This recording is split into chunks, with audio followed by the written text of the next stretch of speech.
Welcome to the market recap presented by Tackle Trading. Get in the game. Welcome to the market recap presented by Tackle Trading. Get in the game. Welcome to the market recap presented by. Well, that's one way to get it going. I was just thinking, hey, it was pretty smooth sailing today, but let's make sure you know that you're welcome to the market recap. Good afternoon, everybody, and hello, tackle traders. Hey, Marie. Hey, Marcelo. Good to see you guys as always. I know for sure I turned my sound off on YouTube, but then hey, it's been that type of week with the YouTube for me. And hey, Melissa, great to see you. Much better week in the market than me fighting with technology. I'm glad I'm fighting with this technology and not the technology sector. So exactly, it does that if you don't mute your video. I swear I muted my video, but I guess I was not right. So hey Zach, hey Tanner, good to see you guys. Hope you had a great Friday. Hope you had a good day both in and out of the market. I know the bulls kind of finished strong here today, no doubt about it. A nice little pop early, and it's kind of holding our own for the most part. Some news, you had Disney come out with their streaming service announcement for November. Had a really big pop in the after hours, and then held its own pretty nicely. A huge day for Disney, especially with how they typically move. You had Chevron buying Endarco, so a little bit of acquisitions over in the energy. You had JP Morgan come out with good earnings and kind of lifted the sector overall with them. So certainly not a dull Friday. We are getting into earnings season. Just to kind of prime you a little bit, we have, when you have 2 pages of S&P 500 companies coming out with earnings, it usually means it's the first week of earnings season. So big names include Johnson & Johnson, Bank of America, United Health, Pepsi, Netflix, Citigroup. So we do have some big name companies, and hi, Patricia, coming out here next week. So be on top of the earnings. Make sure you have your game plan if you are trading. One of the things that I always dislike from a swing trading perspective is earnings that get in the way. As I was scouting, for next week today, lots of things that I liked were eliminated from the list because earnings were just too darn close. But that is the price you pay for not being willing to hold through earnings. So I will deal with it. And hey, Scott, good to see you, my friend. Pretty good day, really was. Where Wells Fargo was kind of the laggard over in the financials. JP Morgan had a really nice report and a really good response to it. Wells Fargo does kind of what Wells Fargo has been doing, not impressing much. By any means, at this point in time. Another rough day in healthcare too. A really rough day as we continue to see the plans, really struggle, but they're bringing other areas down with them. Right, certainly in a pretty bullish day, a big sea of red over in the healthcare sector once again here today. So there you go, Marie. That's what I like to hear. The queen of theta is soon going to be the queen of delta as well. That is fantastic to hear. Pioneer resources from the options report. They really popped here today. Not that I'm complaining. It works both ways, right? You have Waste Management. They got a downgrade, so it does work both ways. But I'm happy to hear that, Marie. Great job. Of course, I would expect no less from you. I know that we can all learn a thing or two from Marie. So here we are on the S&P on the 15-minute chart. Nice pop on the open. It was Friday. It looked like maybe right out of the gates, it was, oh wow, let's do this. But then it seems like an hour or so into the day, we're like, yeah, it's Friday. Let's just see if we can hold our own.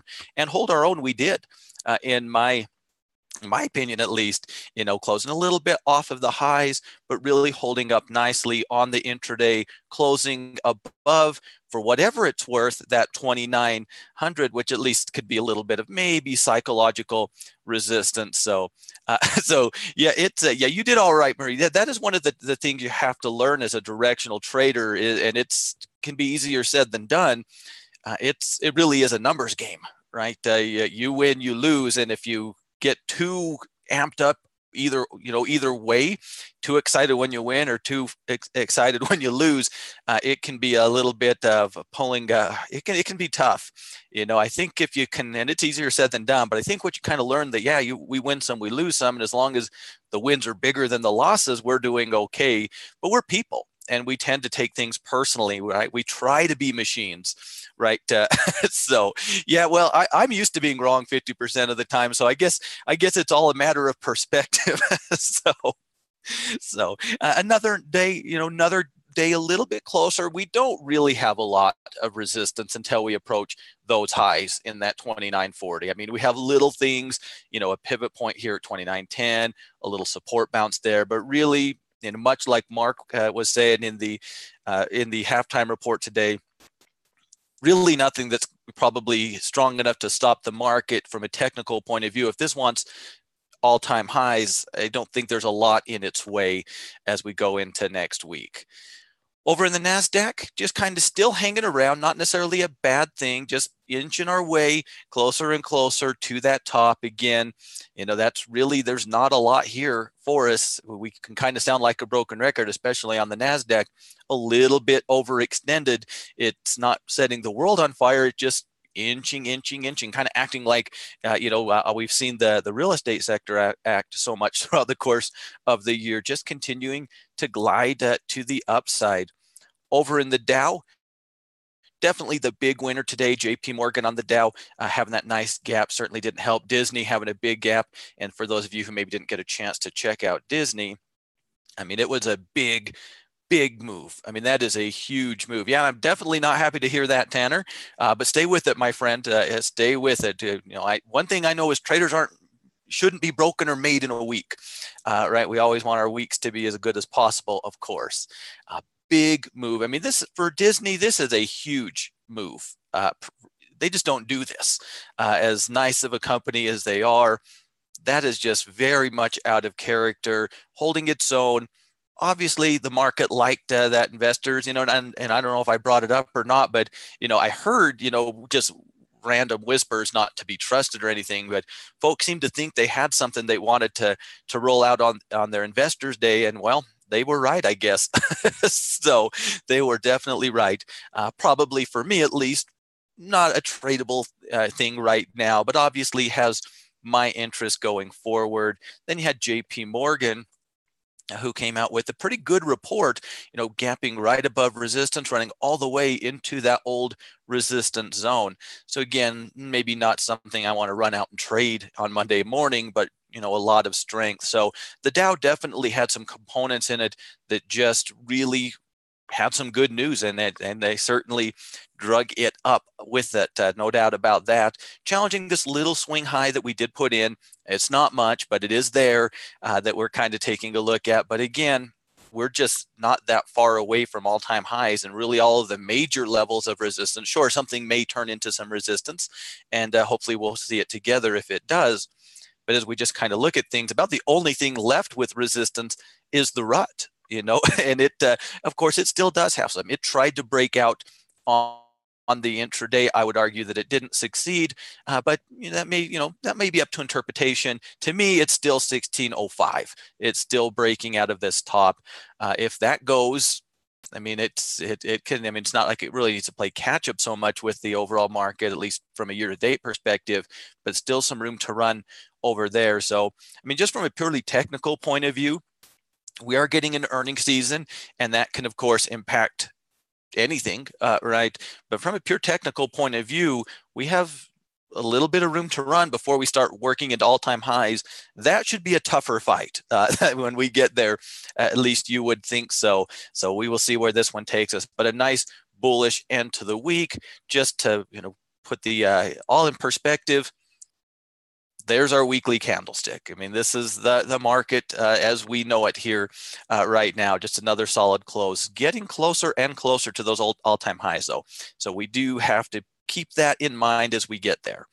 Materials, very solid day here today, gapped over that little doji high yesterday and right back into resistance here today, setting us up potentially for breaks early next week. At least that's how I'm reading this thing. This is an area we didn't, you never know exactly where to draw the line on an area, right? But after we saw the downward movement off of the high throughout the course of the week, I feel confident and comfortable calling that high that resistance. So I will continue to watch that. Let's see here, Zach. You want to leg into a condor on the rut and it won't? Yeah, well, you're just going to have to wait for that signal. So I learned a long time ago, the rut doesn't listen to me. So, it will give us a signal. It just, whatever that signal might be, you can't force it. It's okay to want things. It's okay to ask for things, but it's never a good idea to try to talk it into it, right?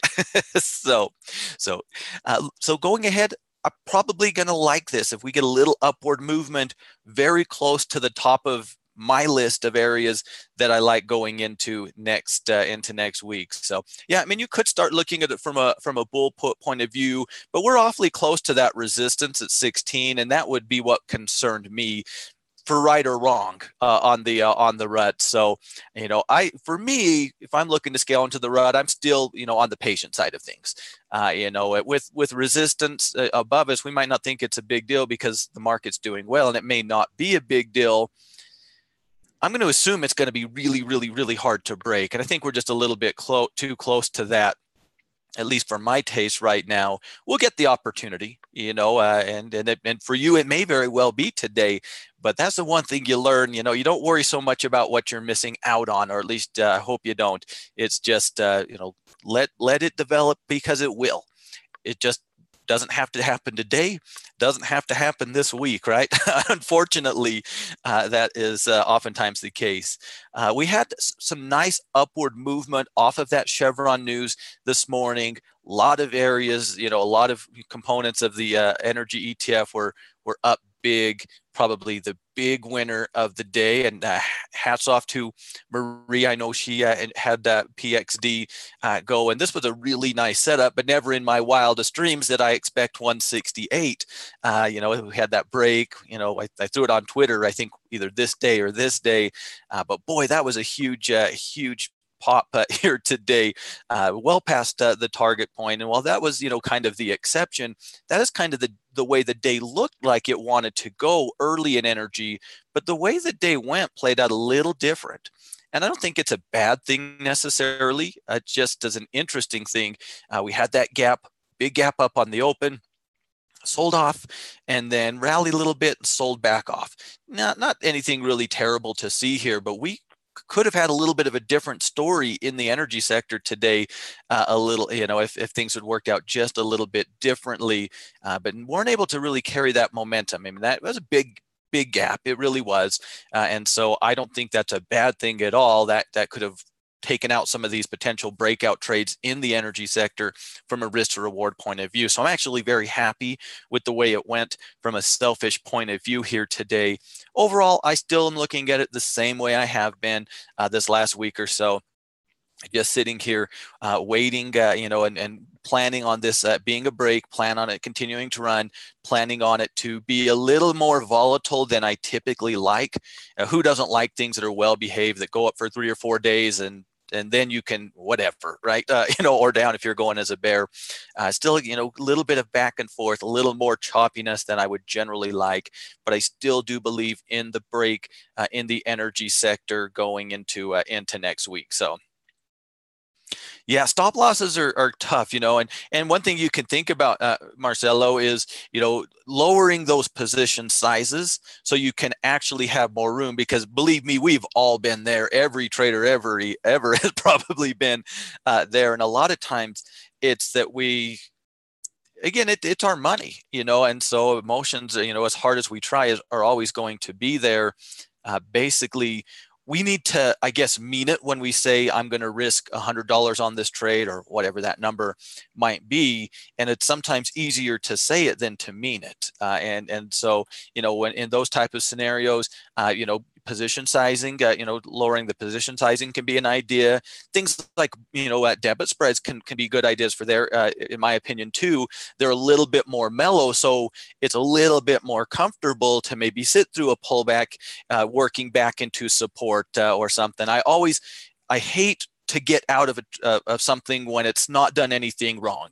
Just because you haven't done anything right doesn't mean you've done anything wrong, if that makes sense. And so, hopefully that will give you some ideas. But one thing that, I found over the years is, those debit spreads can really help. There's lots of, benefits, and of course there's always a trade-off, but those debit spreads can really help, at least for me they did, kind of the emotions. It's just a little more mellow when it's going, if it's not moving my way. It just feels a little more mellow and it's a little more comfortable, and I think that's a big part of it, is being comfortable with it. So, hey, good afternoon, Marquise. Good to see you, my friend. So moving on, keep an eye on that 200-day moving average. If we do work into that, we still have to deal with this. And I don't know if any of you guys were following the ETF, last February, March into April when this was going on. But let's take a little move back in the Wayback Machine. And I mean, it was a very predictable range for a very long time. And so, it's putting us right around $69. I do think because of that extended price action that we saw in that range, that is something that we need to be on the lookout for. It's also going to line up pretty darn close to that 200 period moving average. So that is something that, at least short term, it can concern me a little bit if we get there. Over in financials, really nice day. You saw, we talked a little bit yesterday, you had, some of those insurance companies showing some strength, and some of them, they're breaking out or trying to break out. You've had the regional banks still not looking great, but no longer really looking terrible anymore. I think they kind of took folks away from, that was a bearish retracement that just never really materialized for one reason or the other. So I think we're getting into a little bit more comfort zone. Now, we still have lots of earnings coming out for the financials, and most of the financial stocks are kind of in the first half of the earnings season, if you will. So not getting too excited, but working right into resistance. The simple truth is, breaking this resistance, I think you have to call it a bullish signal. Now, we didn't do it today, and I don't necessarily know that it's something I'm going to want to jump into if it happens on Monday morning, but I will absolutely be calling it a signal. Now, more realistically, I expect that it pushes us down, or we need to consolidate, let these short-term moving averages come back up into us, or maybe we, get a bad slew of earnings reports that kind of give this gap back. We'll have to see. But a very strong day, working right into resistance. I think I had like 3 things in the financial sector that I forced myself to put on the watch list for next week. Still kind of shying away from it, but definitely nice movement here today. Really strong, response to a pretty solid, in my mind at least, report on JP Morgan. Break above here, I wouldn't fault anybody for whatever bullish things they were doing if we can take out that resistance level. But at least for today, resistance wins one more day. And I say, why try to, fight with the financial sector when you can try to fight with the industrial sector? Very similar, working right into resistance. I think, quite honestly, you could maybe even argue that we closed above resistance. It's, we've been putting it to 77. And I think that's been appropriate, but we're above that here today, and it definitely is a little bit of a zone, a little more upward movement. I absolutely am going to continue to really like the industrial sector going into into next week, or maybe even a little bit longer. We all know the story at this 77 by now. It's been a big deal. I don't want to take for granted that we're going to continue this momentum on Monday morning. But if we are able to do so, I honestly don't see any reason why we're not pushing into the $80 barrier on the industrial sector. That will be where I'm at with it. If, you guys know me, I always want that follow through, especially on breakouts, right? I want to see it continue. That is always what sells me, that it's got some oomph behind it. So, but the first step is to break, right? We'll see if we get that follow through, but I really do like this area, and I really like it into the highs at around $80 if we can hold this breakout. And maybe we need to take a little time to do it. This isn't really new news to anybody around here, right? So we were talking this way back here, but very nicely developed, I believe, in the industrial sector going into next week. Then you have tech, which of course is just does what tech does, just like the NASDAQ, just continuing that slow and steady grind to the upside, all-time highs on the ETF, above all the short-term moving averages. We'll have some tech earnings coming out next week. More of them will be probably the following week. But really, I mean, what do you say about tech at this point in time other than I hope I bought the pullback, or I hope I bought into tech somewhere along the way over the last month. I guess that's about all you can really say right now in tech. Over in staples, just another solid little day as we approach this resistance zone, just a little swing resistance. We did stop there today. We did stop there last time, and we did see some selling. Now, I don't really expect that to be the case, at least anything major. Sure, some profit taking, that would make enough sense. But I do expect it to be able to break through that, kind of carry on with the trend that it has established. Same resistance zones as always, 56.50 and 57 are kind of the numbers sitting above us. I do expect if we take out this resistance, and I don't think that's a super hard thing for us to do, I do expect the 56.50 comes with relative ease. Then we can get interesting. Anywhere between 50, either one of these resistance zones could be a good place to take some profits, in my opinion, at least. But just another decent day, and it's been a really nice. Hey, Jimbo, good to see you, my friend. It's just been a nice, well-behaved trading environment in the staples for the most part this past week, which is always nice to see. I like things that are well-behaved. And then you have your old friends in the utility sector who are kind of not so well behaved right now, or they do something right and then immediately do something wrong. They're a troublemaker. Nothing really has changed in my mind, but we did have a good solid close here today, pushing us right back above these short-term moving averages. Some traders will call that a signal, and I certainly wouldn't disagree with them. I just wouldn't call it a tradable signal personally, and I know other traders might do that.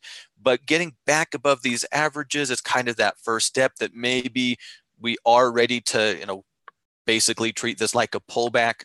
And so I could understand that. Now, I'm still not very interested in it right now. I would like to see at least one more week of this sideways movement before I get too excited one way or the other. May or may not get it. If we can continue this momentum early in the week, I think probably the best assumption is that we're working back towards that high. We're going to need a little bit of follow through. Do we call that, breaking that, that tail or that shadow from the other day?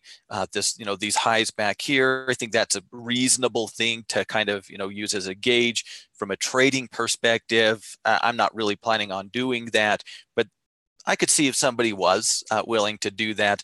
If we can continue this momentum, probably no reasonable or unreasonable way to think that we can't make it up here. So 57, of course, continues to be the major support level. So awesome. Love to hear that, Zach. Always love selling something against something. I don't care what the something is. I just love the idea of selling something against something. If you own something, you always want to sell something. It doesn't mean you always should, but it does mean, for me at least, it means you always want to, and you're always at least interested in doing so.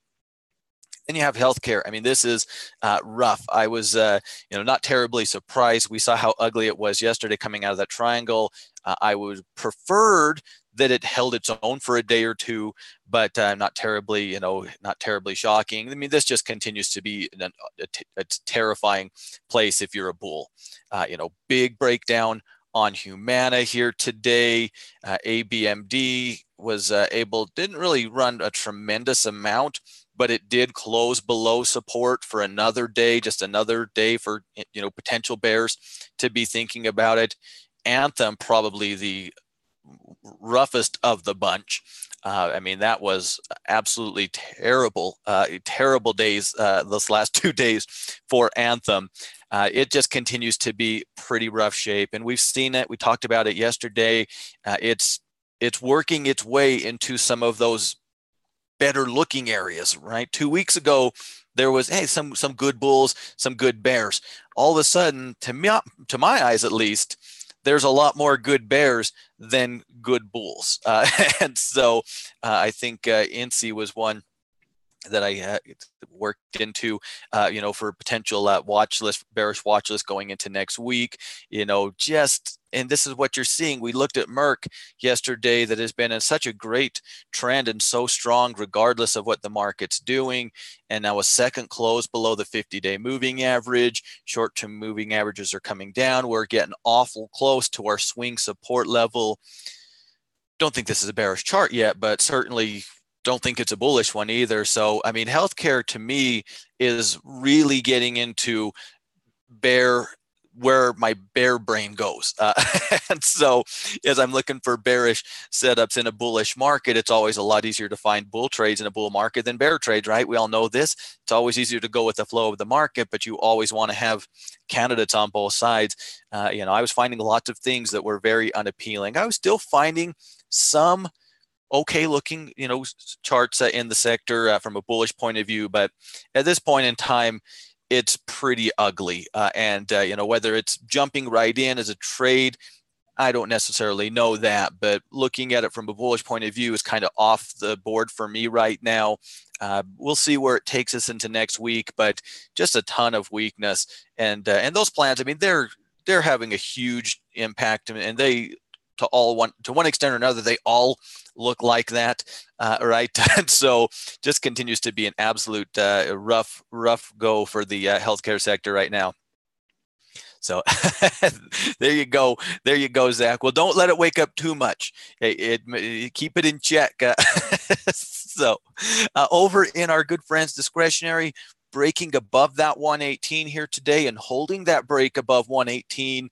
Absolutely think you have to call that a little bit of a bullish signal. And now we kind of cheated.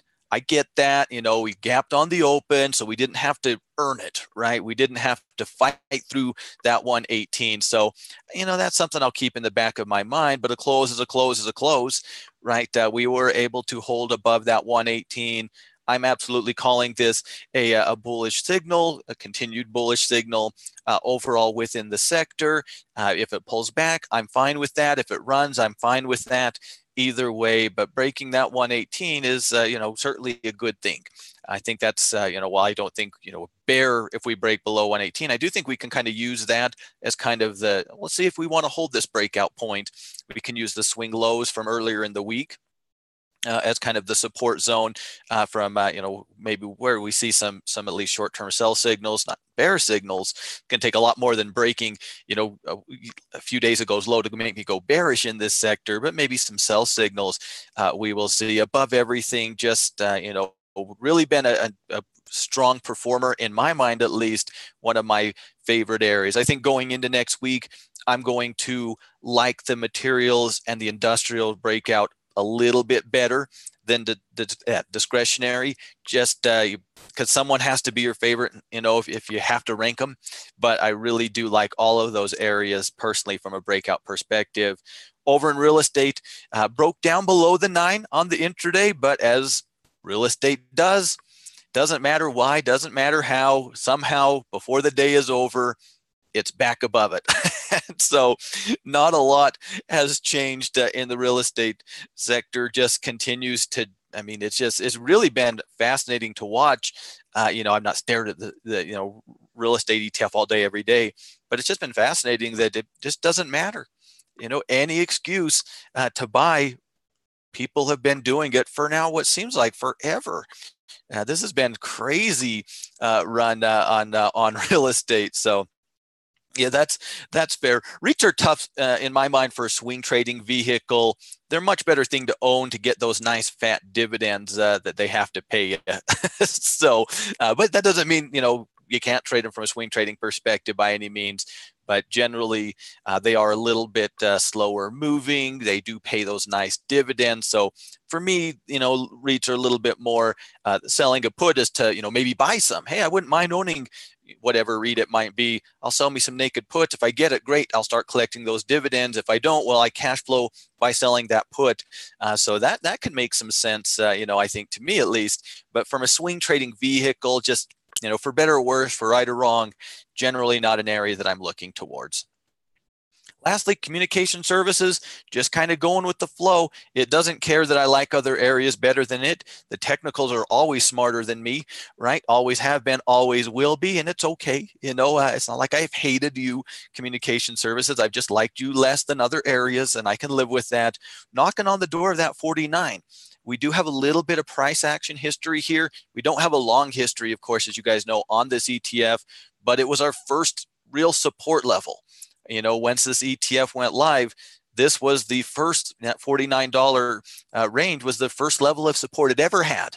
So we'll see if it remembers it, if it wants to take a little profits there or not. Very much like the tech sector. And we kind of walked through it a few days ago. I'm warming up to the sector. I still prefer, several sectors in the market to the communication services, but that by no means means that I would argue if someone said it was their favorite. I just think other areas are better behaved and make more sense to my brain. 49, let's see if it's a challenge. I don't know if it's going to be or not. We don't have a ton of history here. So yeah, so it looks like, yeah, it's close. It's close. I would, again, I wouldn't fault anybody for playing the break. I think the real question is if we are playing this particular chart right now, if this is the chart that I'm buying, it's not so much is it a bad chart or anything like that. I'd never sell or go bearish. Let me rephrase that on this chart. I think it comes down to a risk reward side of things. If we're I think at least our stop would need to basically be below this old breakout point. We're pretty extended to the upside. So I think risk to reward would be a little tough to get me on board with from trading into the into the actual ETF, because at least for me, I think that's where the stop would need to be. Now, I know not everybody's going to agree with me, and I know I might not be right, but that would be my biggest concern in this right now if I'm trying to trade into the ETF. And quite honestly, and again, this is a me thing, doesn't make me right or wrong, I really am not on board, with trading this as the vehicle. I'd much rather personally look to the individual components as opposed to the ETF.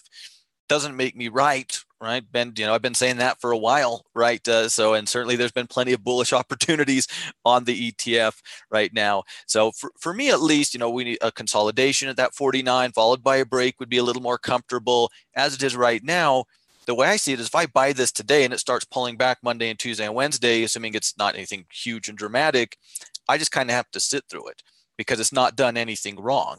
And again, it's not going to kill me to do that, but I would rather wait for a cleaner entry, I guess, if I'm looking at a chart like this. So that's where we find ourselves. I mean, just another solid week, at the end of the day, it seems like, there's ups and downs throughout the week, but we always just end up closing in the in the green at the end of the week, unless you're the healthcare sector. I mean, that is pretty ugly.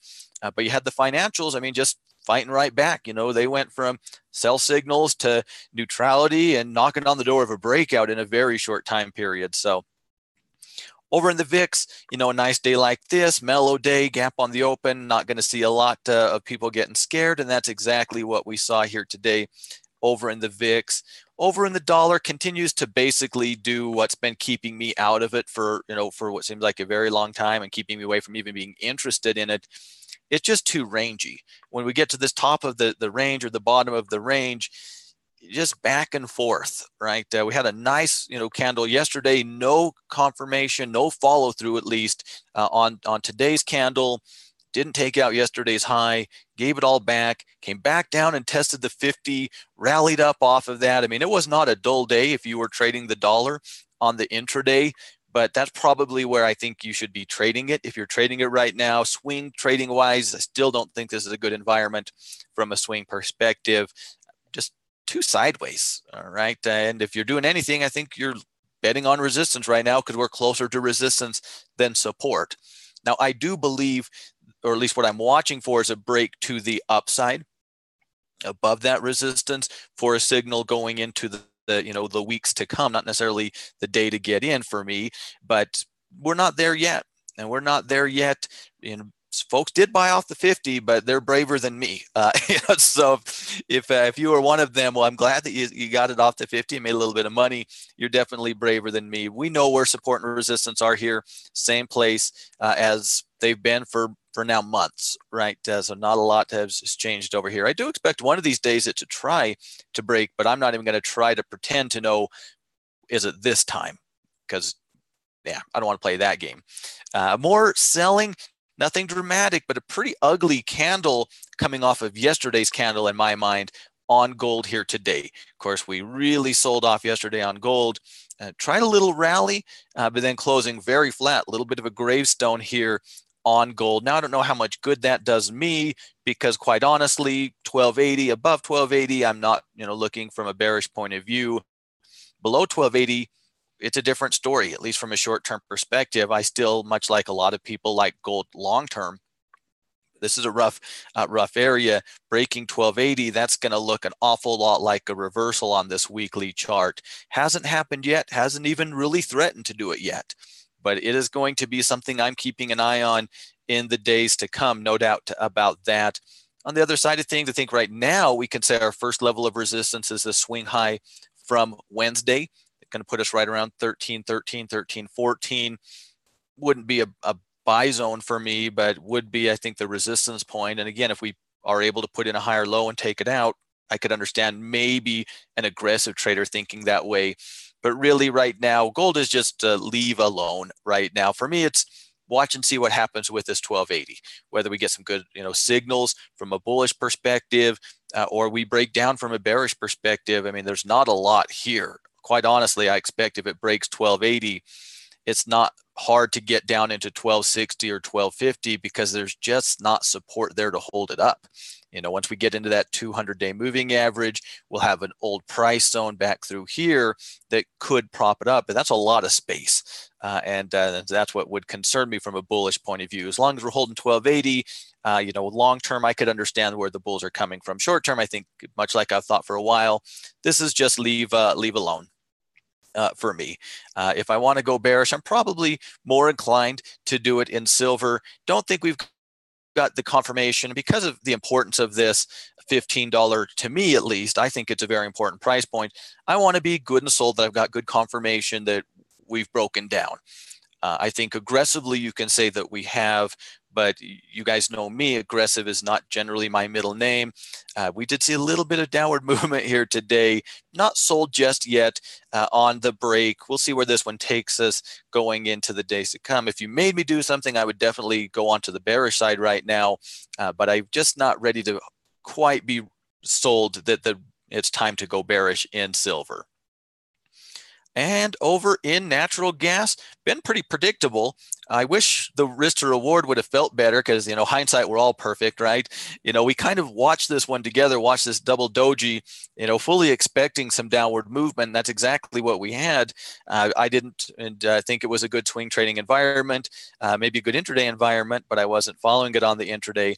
Nice downward movement. Now we're getting to that support. The reason that I didn't think it was a good trading environment from a bearish point of view, first line of defense, of course, second line of defense at 257 and third line at 250, lots of support going into the weekend. Let's see what this open does. Let's see where this one takes us as we get into next week. Like we talked before, if we can break back through here, and if it just gaps, it's probably not going to be interesting to me at all. I'm not really saying I even expected, but if we can work our way back up above that old support zone through those moving averages, maybe there's a little bit of a signal there. But right now, still just watching and waving at natural gas since, basically the last time we, had any real excitement on natural gas was back here, at least for me, watching this breakout that, of course, gapped over everybody's orders, because it had such a big gap. I remember we were hanging out in the recap. We were looking at this little 4-day consolidation, wondering if it was enough to justify getting in. And that was the last time I really had much interest because it's just been either too volatile or too stuck. Now it's kind of on the other side of things, kind of on the stuck side of things. And speaking of stuck, crude continuing to fight at that resistance. We ran right up to it early this morning. We were knocking on the door of potentially breaking out. Now, I'm glad we didn't. We got pushed down a little bit, but just another point of reference to, that's a nice little resistance zone as we work into next week. Now, maybe we'll get a deeper pullback, and I think, most crude bulls would be happy to see that.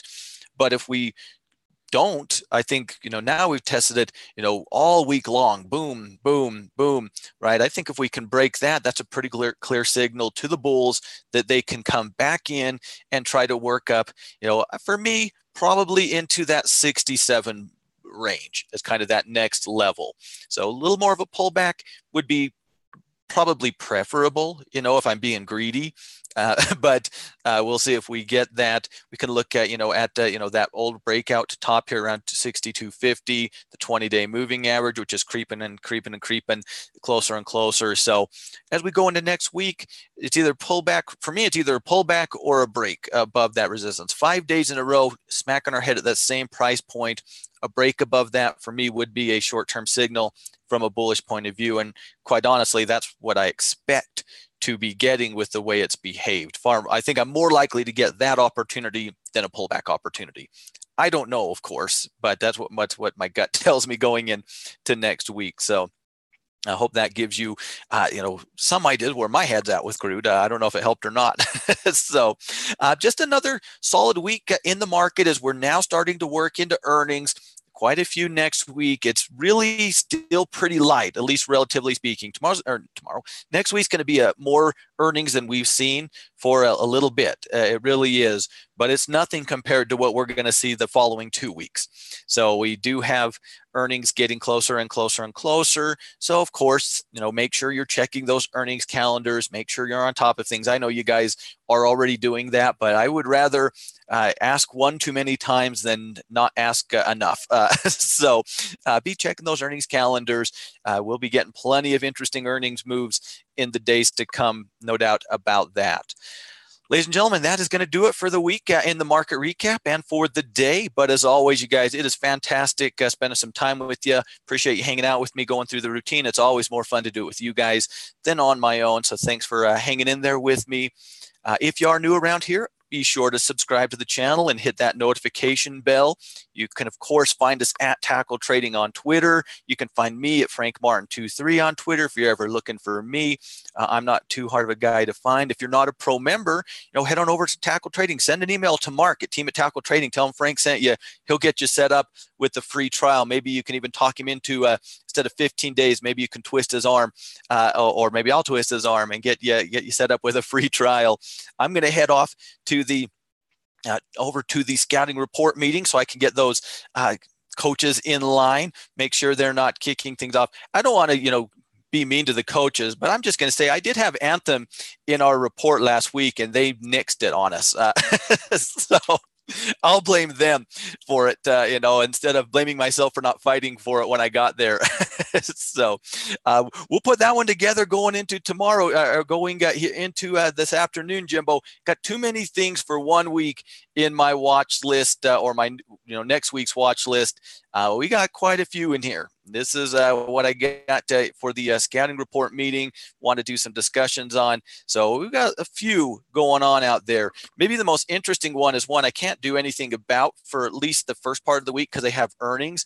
And this is my favorite chart that I found today. And this is KSU. They do have earnings next week, so I'm going to have to leave them be from a trading perspective and just hope nothing too dramatic happens. But look at this resistance zone. We're now looking at a monthly chart, ladies and gentlemen. Major resistance drop, major resistance, major resistance, major resistance. You all know me. I love a good breakout. This is about as pretty as it can get. And I was a little bit heartbroken as I was checking its earnings and they were next week.